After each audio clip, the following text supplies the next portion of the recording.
AK ബാലനെ പിന്തുണച്ച മുഖ്യമന്ത്രി പിണറായി വിജയൻ. നോക്കാം പ്രധാന വാർത്തകൾ. നിയമസഭാ തെരഞ്ഞെടുപ്പിൽ 110 സീറ്റെന്ന ആത്മവിശ്വാസത്തിന് കുറവില്ലെന്ന മുഖ്യമന്ത്രി പിണറായി വിജയൻ. കഴിഞ്ഞ 10 വർഷത്തെ ഭരണം ജനങ്ങൾ വിലയിരുത്തുമെന്നും പിണറായി. വർഗീയ നിലപാട് സ്വീകരിക്കുന്നവരെ വെറുക്കുന്നുവെന്നും AK ബാലൻ പറഞ്ഞത് വർഗീയതയുടെ ചിത്രമെന്നും മുഖ്യമന്ത്രി. നിയമസഭാ തെരഞ്ഞെടുപ്പ് ഒരുക്കത്തിൽ മുന്നണികൾ തന്ത്രങ്ങൾ മെനയാൻ നാളെ LDF യോഗം. അടുത്തയാഴ്ച AICC screening committee chairman Madhusudan Mistry കേരളത്തിലെത്തും. Mission കേരളയുമായി BJP. ശബരിമല സ്വർണ്ണക്കൊള്ള കേസിൽ D മണിക്ക് പങ്കില്ലെന്ന് SIT ഹൈക്കോടതിയിൽ. സംശയകരമായ ഒന്നും കണ്ടെത്താനായില്ലെന്ന് അന്വേഷണ സംഘം. ദേവസ്വം മുൻ സെക്രട്ടറി S ജയശ്രീ SITക്ക് മുന്നിൽ. ചോദ്യം ചെയ്യലിന് ഹാജരായത് കോടതി നിർദ്ദേശപ്രകാരം. സംസ്ഥാനത്തെ മെഡിക്കൽ കോളേജ് ഡോക്ടർമാർ അനിശ്ചിതകാല സമരത്തിലേക്ക്. ഈ മാസം 13 മുതൽ സമരം നടത്തുമെന്ന് KGMCTA. സേവനം അടിയന്തര ചികിത്സയ്ക്ക് മാത്രം. MSC എൽസ 3 കപ്പൽ അപകടത്തിൽ 1227 കോടി 62 ലക്ഷം രൂപ കെട്ടിവച്ച് കപ്പൽ കമ്പനി. MSC അഗിറ്റേറ 2 കപ്പലിനെ വിട്ടയച്ചു. വിധി അനുകൂലമായാൽ തുക സംസ്ഥാനത്തിന് ലഭിക്കും.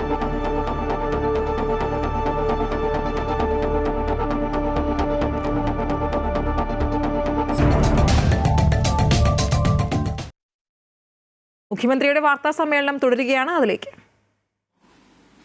VD സതീശന്റെ പ്രതികരണം ഉണ്ടായിരുന്നു. എങ്ങനെയായിരുന്നു അത്? കേരളത്തിലെ സാമൂഹ്യ പശ്ചാത്തലം നോക്കി വേണം സ്കൂളുകൾ അനുവദിക്കേണ്ടത്. മലബാറിന് അനുവദിച്ച 33 സ്കൂളുകൾ ഭൂരിപക്ഷ സമുദായത്തിന്റെ കൺസോളിഡേഷൻ ഉണ്ടാക്കും എന്നുമാണ് അന്ന് പ്രസംഗിച്ചത്. ജമാഅത്തെ ഇസ്ലാമി ഇപ്പോൾ മതരാഷ്ട്രവാദം ഉന്നയിക്കുന്നില്ല എന്ന് പറഞ്ഞതും ഇതേ സതീശൻ തന്നെയാണ്. സതീശന് മറുപടിയായി തങ്ങൾ മതരാഷ്ട്രവാദം ഉപേക്ഷിച്ചിട്ടില്ല എന്ന് വ്യക്തമാക്കിയത് ജമാഅത്തെ ഇസ്ലാമിയുടെ മുൻ അമീറായ TK അബ്ദുള്ളയാണ്. ജനാധിപത്യം പറയുന്നത് ജീവിക്കാൻ വേണ്ടിയാണ് എന്നാണ് അദ്ദേഹം പറഞ്ഞത്. നമ്മുടെ നാടിന്റെ ചരിത്രം നമ്മൾ ഓർക്കേണ്ടതാണ്. തരാതരം പോലെ വർഗീയത കളിക്കുകയും അത് മൂടിവെക്കാൻ നല്ല വിള ചമയുകയും ചെയ്യുന്നവരാണ് കോൺഗ്രസ് നേതാക്കള്. അതാണ് യഥാർത്ഥ പ്രശ്നം. ഞങ്ങള് ഓരോ ഘട്ടത്തിൽ ഓരോ നിലപാടല്ല, സ്ഥായിയായ നിലപാടാണ്. വർഗീയതയുമായി ബന്ധമില്ല. മതനിരപേക്ഷതയുടെ ഭാഗത്ത് ഉറച്ചു നിൽക്കും. വർഗീയതയെ വിട്ടുവീഴ്ചയില്ലാതെ എതിർക്കും. ഏത് വർഗീയതയായാലും എതിർക്കും. ഇതാണ് ഞങ്ങളുടെ സ്ഥായിയായ നിലപാട്.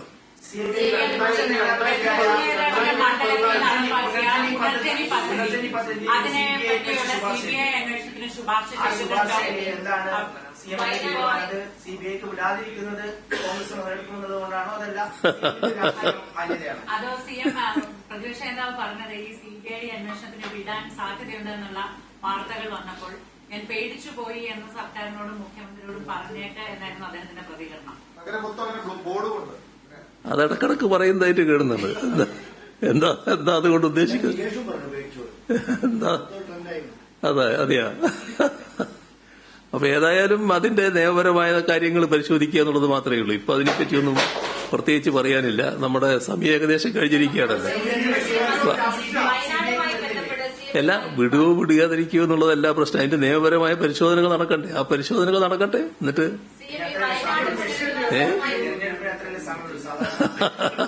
തെരഞ്ഞെടുപ്പ് അടുക്കുമ്പോ വളരെ തിരക്കായിട്ട് CBIക്ക് വിടുന്ന ചരിത്രങ്ങൾ നമ്മൾ കുറെ കണ്ടതാണല്ലോ. അത് ആ ഒരു ശീലക്കാരല്ലോ ഞങ്ങള്. ആവശ്യമായ പരിശോധന നടത്തിയിട്ട് നമുക്ക് തീരുമാനിക്കാം. അതായിരിക്കും. കഴിഞ്ഞ ദിവസം പ്രതിപക്ഷ നേതാവ് പറഞ്ഞത് 400-300 വീടും വെക്കുന്നത് കോൺഗ്രസ് ആണ്. അതാണ് മനസ്സിലാക്കേണ്ടത്. അതോടൊപ്പം തന്നെ സർക്കാർ നിലവിൽ ദുരിതബാധിതർക്ക് വാടക പോലും നൽകുന്നില്ല എന്നാണ്.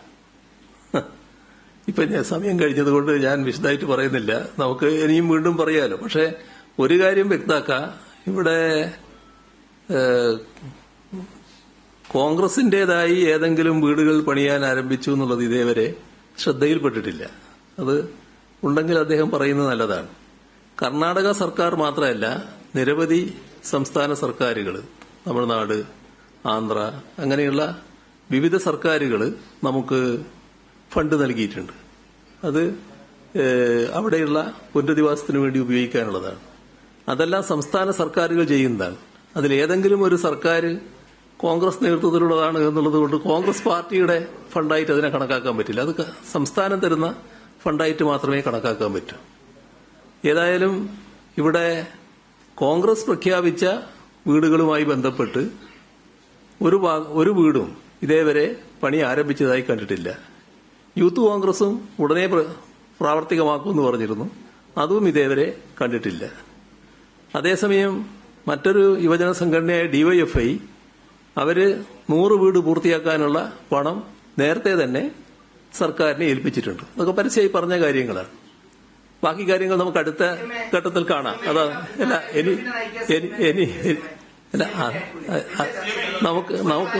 നമുക്ക് എല്ലാ കാര്യങ്ങളും അടുത്ത തവണ എടുക്കാം.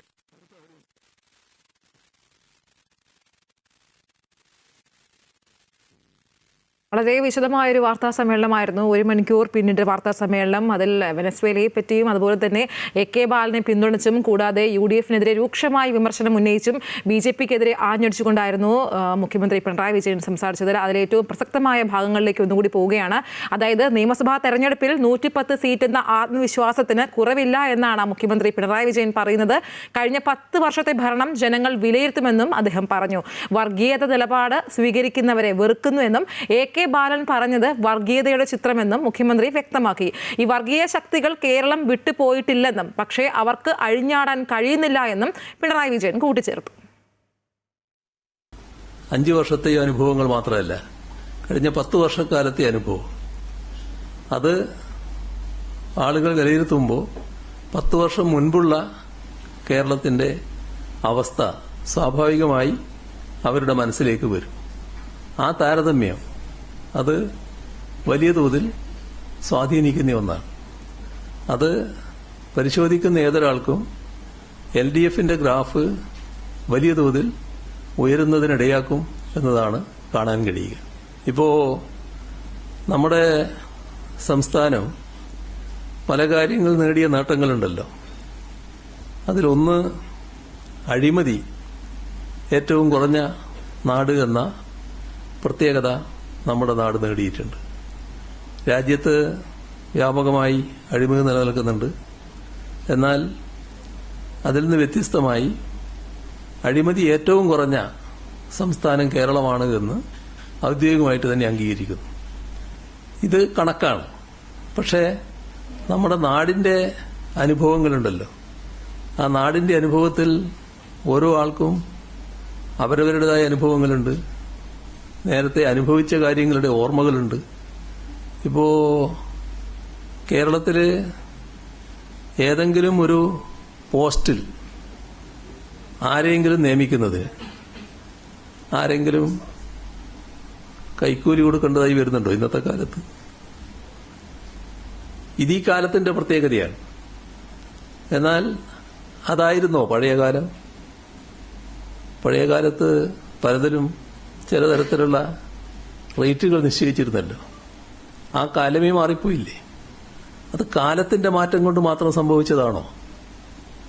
ആ മാറ്റത്തിന് LDF-ന്റേതായ ഒരു പങ്കുണ്ടല്ലോ. LDF സ്വീകരിച്ച നയസമീപനത്തിന്റെ ഭാഗമായിട്ടല്ലേ അങ്ങനൊരു കാര്യം വന്നിട്ടുള്ളത്. ഇതുപോലുള്ള ഒട്ടേറെ അനുഭവങ്ങൾ നാടിന്റെ മുന്നിലുള്ളതാണ്.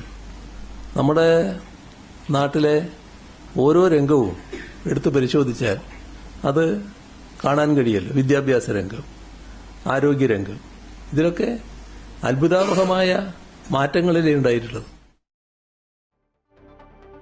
വെനസ്വേലയിലെ US അധിനിവേശത്തെ അപലപിച്ച മുഖ്യമന്ത്രി വിയറ്റ്നാം മുതൽ ഇറാഖ് വരെ അമേരിക്കയുടെ കുരുതി പടർന്നു കിടക്കുകയാണ്.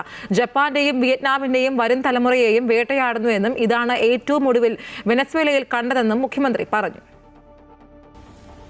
ഈ നികൃഷ്ടമായ കടന്നുകയറ്റത്തിനും ഹൃദയശൂന്യതക്കുമെതിരെ ലോകമെമ്പാടുമുള്ള ജനാധിപത്യ വിശ്വാസികളുടെ ശബ്ദം ഉയരേണ്ടതുണ്ട്. അമേരിക്കൻ സാമ്രാജ്യത്വം ലോകത്താകെ നടത്തുന്ന സൈനിക കടന്നുകയറ്റങ്ങളുടെ ചരിത്രം മനുഷ്യക്കുരുതിയുടേതാണ്.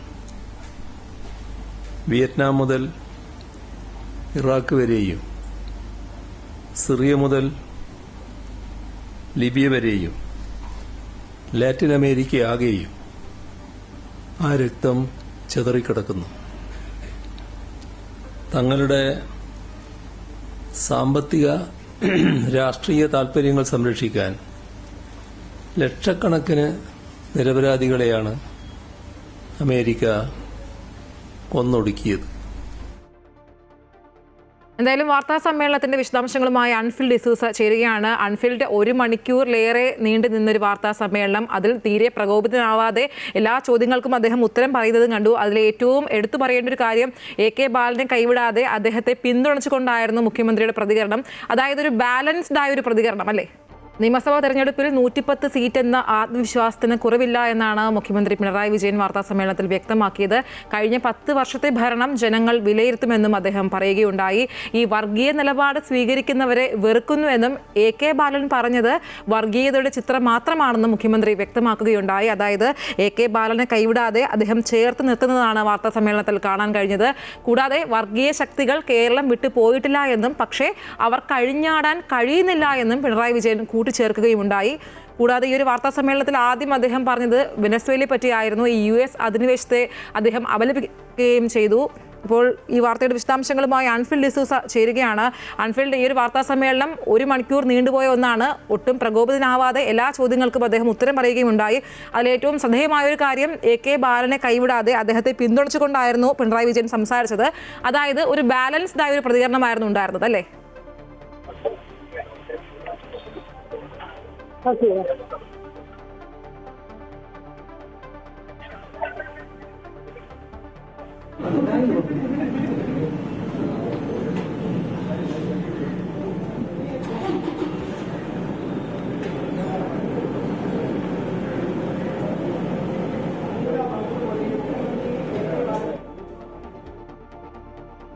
അൺഫിൽഡ്, കേൾക്കാമോ?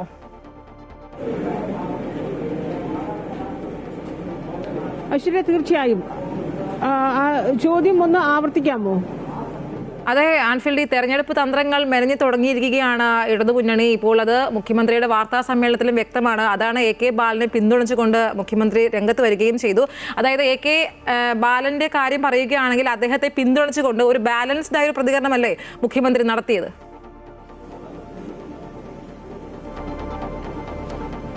ഐശ്വര്യ, തീർച്ചയായും ഈ വാർത്താ സമ്മേളനം 1 മണിക്കൂർ നീണ്ട വാർത്താ സമ്മേളനത്തിൽ ഏറ്റവും ശ്രദ്ധേയമാകുന്നത് AK ബാലന്റെ ആ വിവാദ പ്രസ്താവന. അതായത് ജമാഅത്തെ ഇസ്ലാമിയെ ഏത് രീതിയിലാണ് AK ബാലൻ പറഞ്ഞത്? അതായത് UDF അധികാരത്തിൽ വരികയാണെങ്കിൽ ജമാഅത്തെ ചാരി UDFനായിരുന്നുള്ള മറുപടിയാണ് AK ബാലൻ നൽകിയത്. UDF അധികാരത്തിൽ വരികയാണെങ്കിൽ ആഭ്യന്തരം കൈകാര്യം ചെയ്യുന്നത് ജമാഅത്തെ ഇസ്ലാമിയാകും എന്നതിനപ്പുറത്തേക്ക് സംസ്ഥാനത്ത് നാട്ടിൽ മാറാട് കലാപങ്ങൾ ഒന്നിനു പുറകെ ഉണ്ടാകുമെന്നുള്ള പരാമർശമാണ് AK ബാലന്റെ ഭാഗത്തുനിന്നുണ്ടായത്. വലിയ രീതിയിൽ ഇത് ചർച്ചയാകും. കടുത്ത പ്രതിഷേധവുമായി UDF നേതാക്കൾ ഓരോരുത്തരായി രംഗത്ത് വരികയും ഒക്കെ ചെയ്തു.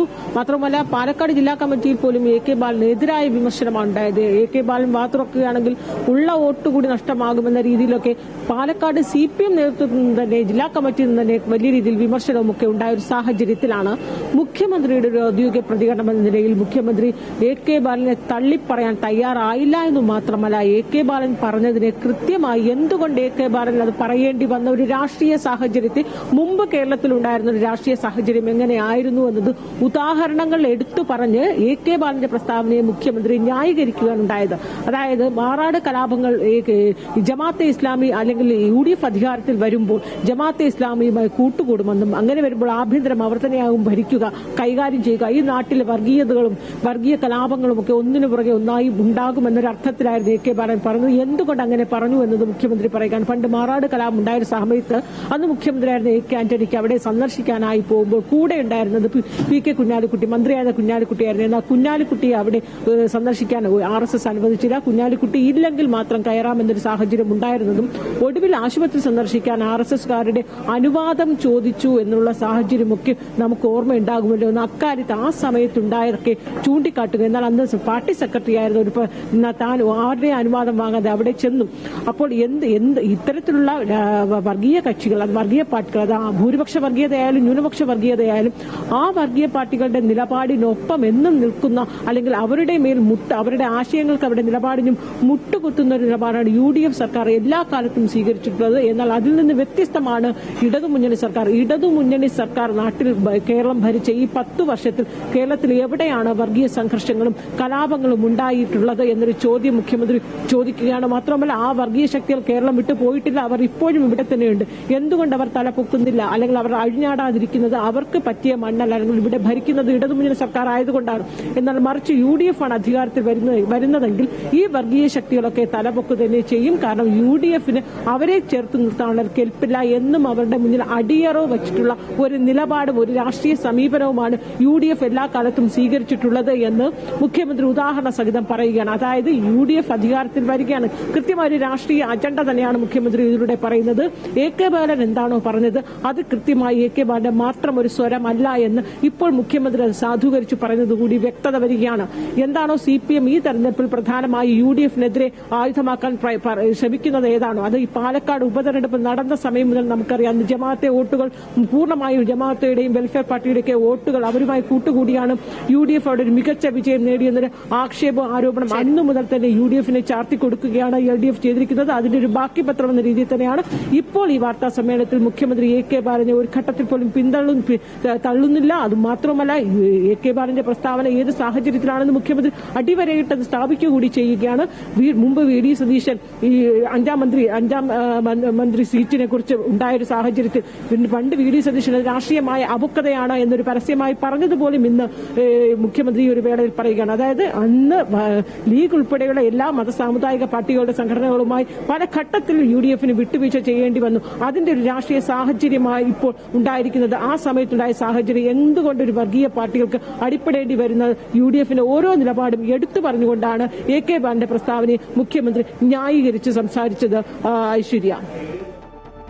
ശരി, അൺഫിൽഡാണ് വിശദാംശങ്ങൾ നൽകിയത്. പെനയാൻ ഇടതുമുന്നണി മേഖലാ ജാഥകൾ ഉൾപ്പെടെ തീരുമാനിക്കാൻ നാളെ LDF യോഗം ചേരും. 110 സീറ്റ് എന്ന ലക്ഷ്യവുമായി കർമ്മ പദ്ധതി സ്വീകരിച്ച സർക്കാരും ഭവന സന്ദർശനവുമായി മുന്നണിയും അങ്കത്തട്ടിലിറങ്ങുന്നു. CPI സംസ്ഥാന നേതൃയോഗങ്ങൾക്കും തുടക്കമായി. ടേം വ്യവസ്ഥകളിലെ ഇളവുകൾ ഉൾപ്പെടെ തീരുമാനിക്കും. 110 സീറ്റുകൾ എന്ന ലക്ഷ്യത്തിൽ തിരഞ്ഞെടുപ്പിനെ നേരിടുന്ന ഇടതുമുന്നണി കൃത്യമായ തന്ത്രങ്ങൾക്ക് രൂപം നൽകുകയാണ്. വികസനക്ഷേമ പ്രവർത്തനങ്ങളിലൂന്നിയ ഭരണ നേട്ടങ്ങൾ ജനങ്ങളിലേക്ക് എത്തിക്കാൻ മുഴുവൻ മന്ത്രിമാർക്കും ഏകോപന ചുമതല നൽകി കളത്തിലിറക്കുകയാണ് CPM. ഓരോ മന്ത്രിമാർക്കും ചുമതലകൾ വീതിച്ചു നൽകി 50 ദിവസത്തെ കർമ്മ പദ്ധതികളുമായി മുന്നോട്ടു പോകുമ്പോൾ 100-ലധികം സീറ്റുകൾ ഉറപ്പാണെന്ന് CPM കണക്കുകൂട്ടുന്നു. നാളെ ഇടതുമുന്നണി യോഗം ചേരുമ്പോൾ സർക്കാർ തലത്തിലെ കർമ്മപരിപാടികൾക്ക് പുറമെ പാർട്ടി തലത്തിലെ പ്രചാരണ തന്ത്രങ്ങൾക്കും രൂപം നൽകും. ഭവന സന്ദർശനത്തോടൊപ്പം മേഖലാ ജാഥകളുമായി ജനങ്ങൾക്കിടയിലേക്ക് ഇറങ്ങിച്ചെല്ലുമ്പോൾ പ്രതീക്ഷിക്കുന്ന സീറ്റുകൾ നിശ്ചയമായും ലഭിക്കുമെന്ന വിലയിരുത്തലിലാണ് ഇടതുമുന്നണി. അതേസമയം തിരഞ്ഞെടുപ്പ് അജണ്ടയ്ക്കൊപ്പം സ്ഥാനാർത്ഥിത്വ ചർച്ചകൾക്കും തുടക്കമിടുകയാണ് CPI. ഇന്നും നാളെയുമായി സംസ്ഥാന നേതൃയോഗങ്ങൾ നടക്കുന്നുണ്ട്. ടേം വ്യവസ്ഥയിലെ ഇളവുകൾ ഉൾപ്പെടെ തീരുമാനിക്കും. 4 മന്ത്രിമാരും ഇക്കുറി മത്സരരംഗത്തുണ്ടാകുമെന്ന് ഉറപ്പിച്ചു കഴിഞ്ഞു. CPI കഴിഞ്ഞ തവണ മത്സരിച്ച 27 സീറ്റുകൾക്കപ്പുറം ആവശ്യപ്പെടാൻ സാധ്യത കുറവാണ്. എന്നാൽ സീറ്റുകൾ വെച്ചുമാറുന്ന കാര്യത്തിൽ ചർച്ചകളുണ്ടാകും. അതേസമയം കേരള കോൺഗ്രസും INLും കൂടുതൽ സീറ്റുകൾ വേണമെന്ന ആവശ്യവുമായി രംഗത്തുണ്ട്. അമൃത ന്യൂസ്, തിരുവനന്തപുരം. അതേസമയം സീറ്റ് വിഭജനം വേഗത്തിലാക്കാൻ UDF അടുത്ത ആഴ്ച മുതൽ ഉഭയകക്ഷി ചർച്ചകൾ ആരംഭിക്കും. കൂടുതൽ സീറ്റ് വേണമെന്ന ആവശ്യത്തിൽ മുസ്ലിം ലീഗ് ഉറച്ചു നിന്നാൽ ഇതര സമുദായത്തിൽ നിന്ന് സ്ഥാനാർത്ഥികളെ നിർത്തണമെന്ന് ലീഗിനോട് കോൺഗ്രസ് ആവശ്യപ്പെടും. തിരുവനന്തപുരം സെൻട്രലിന് പുറമെ കോഴിക്കോട് കുന്ദമംഗലവും CMP ആവശ്യപ്പെടുന്നുണ്ട്. ജനുവരി 20-നുള്ളിൽ ഘടകകക്ഷികളുമായുള്ള സീറ്റ് ചർച്ചകൾ പൂർത്തിയാക്കി സ്ഥാനാർത്ഥി നിർണയം വേഗത്തിലാക്കാനാണ് UDFന്റെ തീരുമാനം. സ്ക്രീനിംഗ് കമ്മിറ്റി അധ്യക്ഷൻ മധുസൂദനൻ മിസ്ത്രി ഈ മാസം 13, 14 തീയതികളിൽ കേരളത്തിലുണ്ടാകും. കേരളത്തിന്റെ ചുമതലയുള്ള നിരീക്ഷകനും അടുത്തയാഴ്ച എത്തുന്നുണ്ട്. കൂടുതൽ സീറ്റ് വേണമെന്ന ആവശ്യവുമായി ആദ്യമേ രംഗത്തുള്ള മുസ്ലിം ലീഗിന് മുന്നിൽ ചില നിബന്ധനകൾ മുന്നോട്ട് വയ്ക്കാനാണ് കോൺഗ്രസിന്റെ തീരുമാനം. കഴിഞ്ഞ തവണ 25 സീറ്റിലാണ് ലീഗ് മത്സരിച്ചത്. അതിനപ്പുറം സീറ്റുകൾ ഇക്കുറി നൽകിയാൽ മുസ്ലിം ഇതര വിഭാഗത്തിൽ നിന്നും സ്ഥാനാർത്ഥികളെ നിർത്തണമെന്ന് കോൺഗ്രസ് ആവശ്യപ്പെടും. മലബാറിന് പുറമെ മധ്യ കേരളത്തിലും തെക്കൻ ജില്ലകളിലും സ്വാധീനമുള്ള സീറ്റുകളാണ് ലീഗ് ആവശ്യപ്പെടുന്നത്.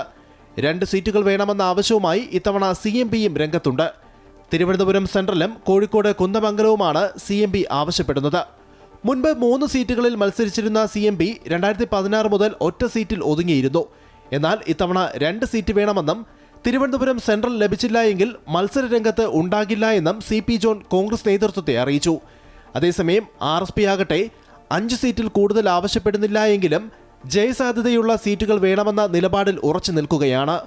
അമൃത ന്യൂസ്, തിരുവനന്തപുരം. സഭാ സിനഡ് നടക്കുന്നതിനിടെ സിറോ മലബാർ സഭ ആസ്ഥാനത്ത് മേജർ ആർച്ച് ബിഷപ്പുമായി രഹസ്യ കൂടിക്കാഴ്ച നടത്തി പ്രതിപക്ഷ നേതാവ് VD സതീശൻ. സ്വകാര്യ വാഹനത്തിലാണ് പ്രതിപക്ഷ നേതാവ് എത്തിയത്. നിയമസഭാ തെരഞ്ഞെടുപ്പ് സീറ്റ് ചർച്ചകൾ നടക്കുന്നതിനിടെയാണ് നിർണായക നീക്കം. ബുധനാഴ്ച രാത്രി 9:15 സഭാ ആസ്ഥാനമായ കാക്കനാട് മൗണ്ട് സെന്റ് തോമസിൽ പ്രതിപക്ഷ നേതാവ് VD സതീശൻ എത്തിയത്. സ്വകാര്യ വാഹനത്തിലെത്തിയായിരുന്നു സന്ദർശനം. Major archbishop Mar Raphael തട്ടിലുമായി 1 മണിക്കൂർ കൂടിക്കാഴ്ച നടത്തിയ പ്രതിപക്ഷ നേതാവ് അത്താഴ വിരുന്നിലും പങ്കെടുത്തു. 6 ബിഷപ്പുമാരുമായും അദ്ദേഹം ചർച്ച നടത്തി. Thamarassery bishop, Thalassery arch bishop എന്നിവർ ചർച്ചയിലുണ്ടായിരുന്നു. സിറോ മലബാർ സഭാ ആസ്ഥാനത്ത് സിനഡ് സമ്മേളനം പുരോഗമിക്കുകയാണ്. അതിനിടെയാണ് പ്രതിപക്ഷ നേതാവിന്റെ നീക്കം. സഭയുടെ രാഷ്ട്രീയ നിലപാടുകൾ അടക്കം തീരുമാനിക്കപ്പെടുന്നത് സിനഡ് യോഗത്തിലാണ്. സിനഡ് നടക്കുന്നതിനിടെ രാഷ്ട്രീയക്കാർക്കോ മാധ്യമപ്രവർത്തകർക്കോ ഒന്നും സാധാരണഗതിയിൽ പ്രവേശനം നൽകാറില്ല. VD സതീശന്റെ സന്ദർശനത്തെ സംബന്ധിച്ച് സഭ ഔദ്യോഗികമായി പ്രതികരിച്ചിട്ടില്ല. അമൃത ന്യൂസ്, കൊച്ചി. സർക്കാർ മെഡിക്കൽ കോളേജ് ഡോക്ടർമാർ അനിശ്ചിതകാല സമരത്തിലേക്ക്. ജനുവരി 13 മുതൽ സമരം ആരംഭിക്കുമെന്ന് KGMCTA ഭാരവാഹികൾ അറിയിച്ചു. അടിയന്തര ചികിത്സ ഒഴികെയുള്ള സേവനങ്ങളും അധ്യാപനവും ബഹിഷ്കരിക്കും. ഡോക്ടർമാർ ഉന്നയിച്ച ആവശ്യങ്ങൾ പരിഹരിക്കാൻ വേണ്ട നടപടികൾ സർക്കാർ സ്വീകരിക്കാത്ത പശ്ചാത്തലത്തിലാണ് സമരം.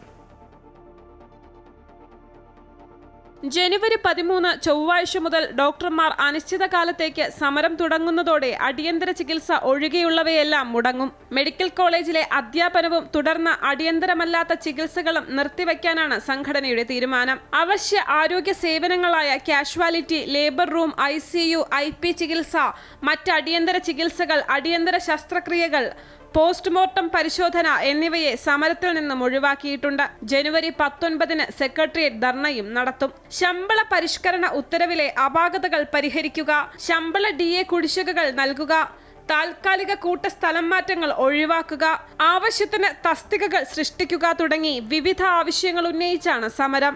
2025 ജൂലൈ 1 മുതൽ KGMCTA പ്രത്യക്ഷ പ്രതിഷേധത്തിലാണ്. റിലേ OP ബഹിഷ്കരണം ഉൾപ്പെടെയുള്ള സമര പരിപാടികളിലേക്ക് ഡോക്ടർമാർ കടന്നതോടെ അനുനയ നീക്കവുമായി ആരോഗ്യവകുപ്പ് രംഗത്തെത്തിയിരുന്നു. 2025 നവംബർ 10 ആരോഗ്യമന്ത്രി വീണ ജോർജിന്റെ നേതൃത്വത്തിൽ ഡോക്ടർമാരുടെ പ്രശ്നങ്ങൾ ചർച്ച ചെയ്യാൻ യോഗം ചേർന്നിരുന്നു. സംഘടനയുടെ ആവശ്യങ്ങൾ നടപ്പിലാക്കാൻ ശ്രമിക്കുമെന്ന ഉറപ്പ് വാക്കിൽ മാത്രം ഒതുങ്ങി. ഈ സാഹചര്യത്തിലാണ് സമരം ശക്തമാക്കാനുള്ള തീരുമാനമെടുത്തത്. അമൃത ന്യൂസ്, തിരുവനന്തപുരം. കണ്ണൂർ തലായിലെ CPM നേതാവ് K ലതേഷിനെ വെട്ടിക്കൊലപ്പെടുത്തിയ കേസിലെ 7 പ്രതികൾക്ക് ജീവപര്യന്തം. 1,40,000 രൂപ പിഴയും ചുമത്തി തലശ്ശേരി അഡീഷണൽ ജില്ലാ സെഷൻസ് കോടതിയാണ് ശിക്ഷ വിധിച്ചത്. 2008 ഡിസംബർ 31 കേസിനാസ്പദമായ സംഭവം.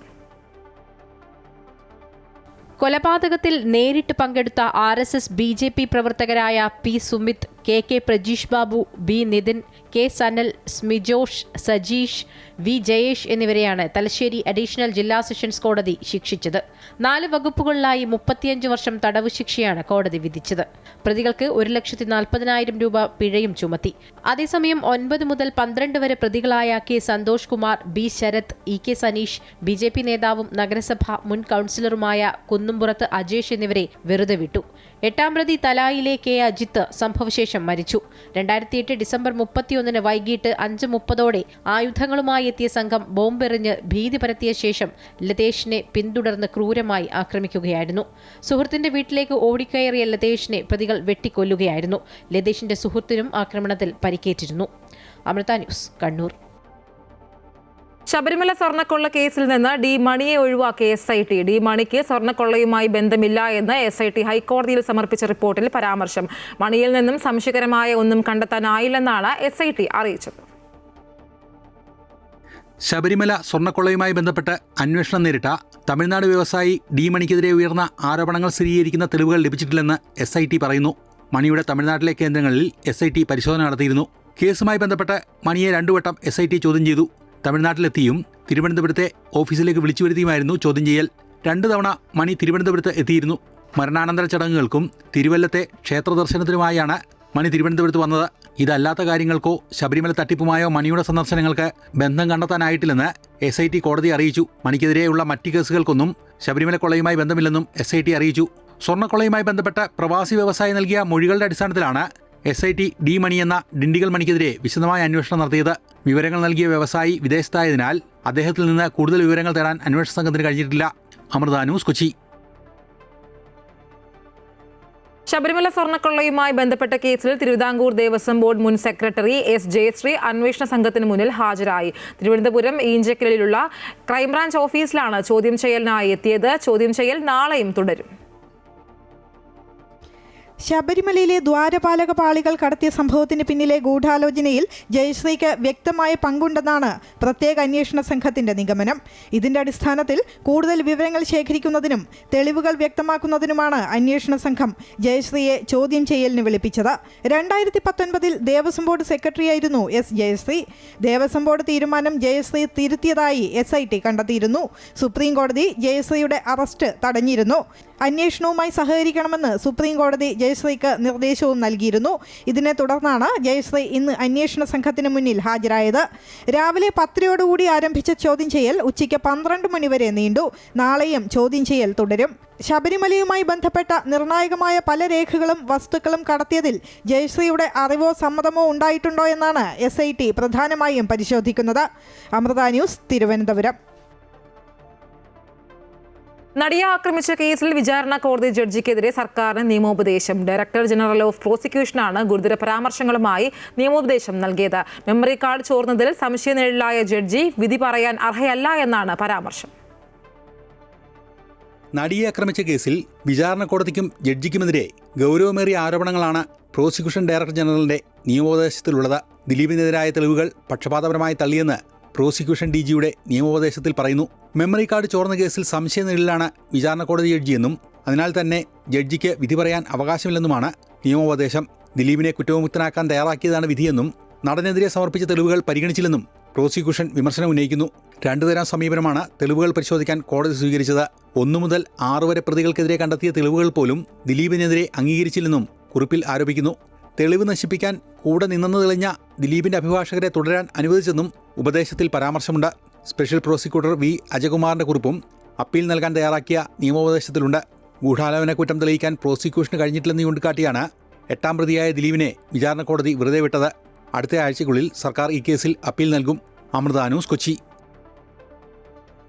ബലാത്സംഗ കേസിൽ രാഹുൽ മാങ്കൂട്ടത്തലിന് കുരുക്കായി സുഹൃത്ത് ജോബി ജോസഫിന്റെ മൊഴി. പരാതിക്കാരിക്ക് ഒരു പൊതി കൈമാറിയെന്ന് ജോബി പോലീസിന് മൊഴി നൽകി. മുൻകൂർ ജാമ്യം ലഭിച്ച ശേഷമായിരുന്നു ചോദ്യം ചെയ്യൽ. ജോബിയുടെ മൊബൈൽ ഫോൺ ഹാജരാക്കാൻ അന്വേഷണ സംഘം ആവശ്യപ്പെട്ടിട്ടുണ്ട്. ഇല്ലെങ്കിൽ ജാമ്യം റദ്ദാക്കുന്ന നടപടികളിലേക്ക് കടക്കും. ബലാത്സംഗ കേസിൽ രാഹുൽ മാങ്കൂട്ടത്തിലിന് കുരുക്കാകുന്ന മൊഴിയാണ് സുഹൃത്ത് ജോബി ജോസഫ് അന്വേഷണ സംഘത്തിന് മുന്നിൽ നൽകിയിരിക്കുന്നത്. പരാതിക്കാരിക്ക് ഒരു പൊതി കൈമാറിയെന്ന് ജോബി ജോസഫ് മൊഴി നൽകി. പക്ഷേ പൊതിയിൽ എന്താണെന്ന് അറിയില്ലായിരുന്നുവെന്നും രാഹുലിന്റെയും പരാതിക്കാരിയുടെയും സുഹൃത്താണ് പൊതി തന്നുവിട്ടത് എന്നുമാണ് ജോബി പോലീസിന് മുന്നിൽ വ്യക്തമാക്കിയിരിക്കുന്നത്. ഗർഭഛിദ്രത്തിനുള്ള ഗുളിക കൈമാറിയത് ജോബിയാണെന്നായിരുന്നു പരാതിക്കാരിയുടെ മൊഴി. മുൻകൂർ ജാമ്യം ലഭിച്ച ശേഷമായിരുന്നു ചോദ്യം ചെയ്യൽ. മൊബൈൽ ഫോൺ ഹാജരാക്കാൻ ജോബിക്ക് നോട്ടീസ് നൽകിയിട്ടുണ്ട്. ചോദ്യം ചെയ്യലിനെത്തിയപ്പോൾ ഫോൺ കൊണ്ടുവന്നിരുന്നില്ല. ഫോൺ ഹാജരാക്കിയില്ലെങ്കിൽ ജാമ്യം റദ്ദാക്കാനുള്ള നടപടിയെടുക്കാനാണ് അന്വേഷണ സംഘത്തിന്റെ നീക്കം. അതേസമയം ബലാത്സംഗ കേസ് പ്രതിയായ രാഹുൽ മാങ്കൂട്ടത്തിൽ MLAയുടെ മുൻകൂർ ജാമ്യ ഹർജിയിൽ ഹൈക്കോടതി പരാതിക്കാരിയെ കഴിഞ്ഞ ദിവസം കക്ഷി ചേർത്തിരുന്നു. Amrita news, Thiruvananthapuram. ED deputy director P. രാധാകൃഷ്ണനെ സർവീസിൽ നിന്ന് നീക്കി. നയതന്ത്ര സ്വർണ്ണക്കടത്ത് കേസിലെ അന്വേഷണ ഉദ്യോഗസ്ഥനായിരുന്നു P. രാധാകൃഷ്ണൻ. സർവീസിൽ നിന്ന് പിരിഞ്ഞു പോകാൻ ഇദ്ദേഹത്തോട് ധനകാര്യ മന്ത്രാലയം ആവശ്യപ്പെടുകയായിരുന്നു. P. രാധാകൃഷ്ണനെതിരെ കൈക്കൂലി അടക്കം നിരവധി ആരോപണങ്ങൾ ഉയർന്നിരുന്നു. EDയുടെ പല പ്രമാദമായ കേസുകളിൽ അന്വേഷണത്തിന് നേതൃത്വം കൊടുത്ത ഉദ്യോഗസ്ഥനെതിരെയാണ് ഇപ്പോൾ നടപടി ഉണ്ടായിരിക്കുന്നത്. കൈക്കൂലിയടക്കം നിരവധി ആക്ഷേപങ്ങളിൽ രാധാകൃഷ്ണനെതിരെ അന്വേഷണം നടത്തിയിരുന്നു. ഇതിനെ തുടർന്നാണ് നിർബന്ധിത വിരമിക്കലിന് നിർദ്ദേശിച്ചത്. ധനമന്ത്രാലയം 3 ദിവസം മുൻപാണ് ഉത്തരവിറക്കിയത്. കഴിഞ്ഞ വെള്ളിയാഴ്ച രാഷ്ട്രപതി ഈ ഉത്തരവിൽ ഒപ്പുവെച്ചു. മുൻപും നിരവധി ആക്ഷേപങ്ങൾ നേരിട്ടിട്ടുള്ള ഉദ്യോഗസ്ഥനാണ് പി രാധാകൃഷ്ണൻ. ധനകാര്യ വകുപ്പിന്റെ ആഭ്യന്തര അന്വേഷണത്തിൽ ഇദ്ദേഹത്തിനെതിരായ ആക്ഷേപങ്ങളിൽ പലതും ശരിയെന്ന് കണ്ടെത്തിയിരുന്നു. തുടർന്നാണ് നിർബന്ധിത പിരിച്ചുവിടൽ. തിരുവനന്തപുരം സ്വദേശിയായ പി രാധാകൃഷ്ണൻ നിലവിൽ ജമ്മു കാശ്മീരിൽ ED ഡെപ്യൂട്ടി ഡയറക്ടറായി ജോലി ചെയ്യുകയായിരുന്നു. അമൃത ന്യൂസ്, കൊച്ചി.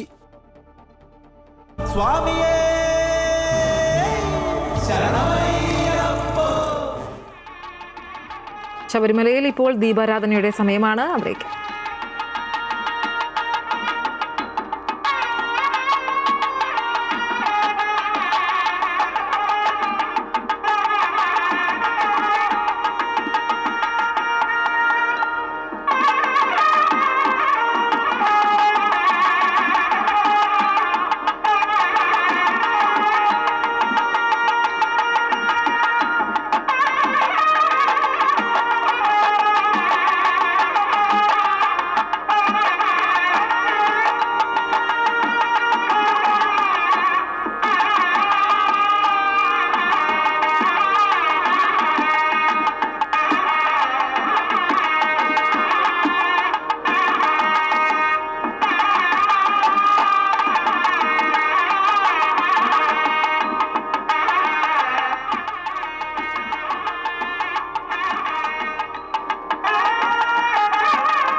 സന്നിധാനത്ത് നിന്നുള്ള തത്സമയ ദൃശ്യങ്ങളാണ് പ്രേക്ഷകർ കണ്ടത്.